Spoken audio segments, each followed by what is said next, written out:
Hi, welcome to my channel. നിങ്ങൾ വന്നിരിക്കുന്നത് വായാഞ്ഞി ഡാമിലേക്കാണ്. ഞാൻ പോയൊരു വീഡിയോ ആണ് ഇട്ടിരിക്കുന്നത്. ഒട്ടും എനിക്ക് അത്ര വലിയ ഇഷ്ടമില്ലായിരുന്നില്ല വായാഞ്ഞി ഡാമിലേക്ക് പോകാൻ. പേച്ചി ഡാമിലേക്ക് പോകാനായിരുന്നു ഞങ്ങൾ പ്ലാൻ ചെയ്തത്. ഏട്ടൻ ഞങ്ങളെ പറ്റിച്ചിട്ട് വായാഞ്ഞി ഡാമിലേക്കാണ് കൂട്ടിക്കൊണ്ട് പോയത്. ടിക്കറ്റിന് അധികം വിലയൊന്നുമില്ല, 10-20 അത്രേ ഉള്ളൂ. എനിക്ക് കറക്റ്റായിട്ട് ഓർമ്മയില്ല കേട്ടോ, അത്രയ്ക്കെല്ലാം തോന്നുന്നു.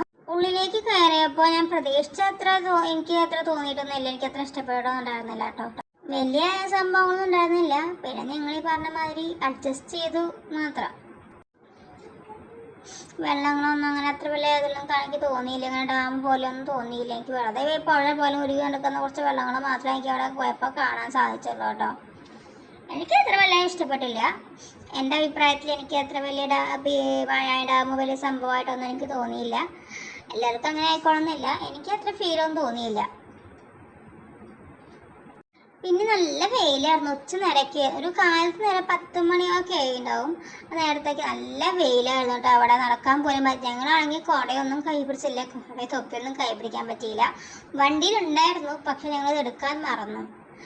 ആടാ മുന്നിൽ പോണ ചെറിയ ആളുണ്ടല്ലോ, ചെറിയ ആൾക്കും ഏട്ടനും വളരെ ഇഷ്ടമായ സ്ഥലങ്ങളൊക്കെ.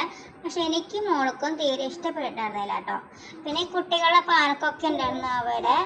പക്ഷെ എല്ലായിടത്തും പാർക്കിൽ പോയിട്ട് ഞങ്ങൾക്ക് അതൊരു പുതുമയായിട്ട് തോന്നിയില്ല കേട്ടോ. കുട്ടികളുടെ പാർക്ക് എന്ന് പറയുമ്പോൾ അതിൽ വലിയ സ്പെഷ്യാലിറ്റി ഒന്നും എനിക്ക് തോന്നിയില്ല. വെച്ച് ഫോട്ടോ എടുക്കാനൊക്കെ ഞാൻ ആഗ്രഹിച്ചു, പക്ഷെ അവിടെ കിടക്കാൻ പറ്റില്ല എന്ന് ബോർഡ് വെച്ച കാരണം ആ ഫോട്ടോ എടുക്കാൻ എനിക്ക് പറ്റിയില്ല. തീരെ ആളുകൾ ഉണ്ടായിരുന്നില്ല. അപ്പൊ തന്നെ നമുക്ക് ആലോചിച്ച് നോക്കാമല്ലോ, അവിടെ വായാഞ്ഞി ഡാം എന്ന് പറയുമ്പോൾ ആളുകളും അധികം ഉണ്ടായിരുന്നില്ല. അപ്പൊ തന്നെ നമുക്കറിയാം അവിടെ ഒന്നും കാണാനില്ലാതെ നമുക്ക് മനസ്സിലാക്കാവുന്ന ഒന്നാണ്. ഞാൻ പാർക്കിന്റെ അടുത്ത് ഞങ്ങൾ പോയില്ല. പാർക്കൊക്കെ ഇടയ്ക്കിടയ്ക്ക് ഓരോ സ്ഥലങ്ങളിലേക്ക് പോകണം, കാരണം പാർക്കൊന്നും എനിക്ക് അത്ര തോന്നിയില്ല, പോകാൻ ഇറങ്ങാൻ തോന്നിയില്ല. അത് അലൗഡ് ചെയ്തു. പിന്നെ മുകളിലേക്ക് ഇറങ്ങാനും കയറാനൊക്കെ സ്ട്രെയിറ്റ് ആയിട്ടുള്ള സ്റ്റെപ്സ് ആണ് കേട്ടോ. ഞാൻ പോയത് വേറെ വഴിക്കൂടെ ആയിരുന്നു, ഇറങ്ങിയത് വേറെ വഴിക്കൂടെ ആയിരുന്നു. പിന്നെ ഊഞ്ഞാല് കാണാൻ ഞാൻ വെറുതെ ഇരിക്കില്ല. അപ്പോൾ ഊഞ്ഞാല് കണ്ടാലും ഞാൻ അതിൽ കയറി ഒന്ന് ആടിയിരിക്കും. ഊഞ്ഞാല് എനിക്ക് അത് എത്ര ആടിയാലും എനിക്ക് പോതി മാറില്ല. അപ്പോൾ ഊഞ്ഞാലൊക്കെ കയറി കുറച്ച് നേരമൊക്കെ അവിടെ അധികം നേരമൊന്നും അവിടെ നിങ്ങൾ സ്പെൻഡ് ചെയ്തില്ല എന്നല്ല പറയാം. പെട്ടെന്ന് തന്നെ തിരിച്ചു പോകുന്നു. അപ്പോൾ എല്ലാവരും നിങ്ങൾ വീഡിയോ കാണുക, ലൈക്ക് ചെയ്യുക, ഷെയർ ചെയ്യുക, സബ്സ്ക്രൈബ് ചെയ്യുക. അപ്പോൾ അടുത്ത വീഡിയോ ആയിട്ട് വീണ്ടും കാണാം.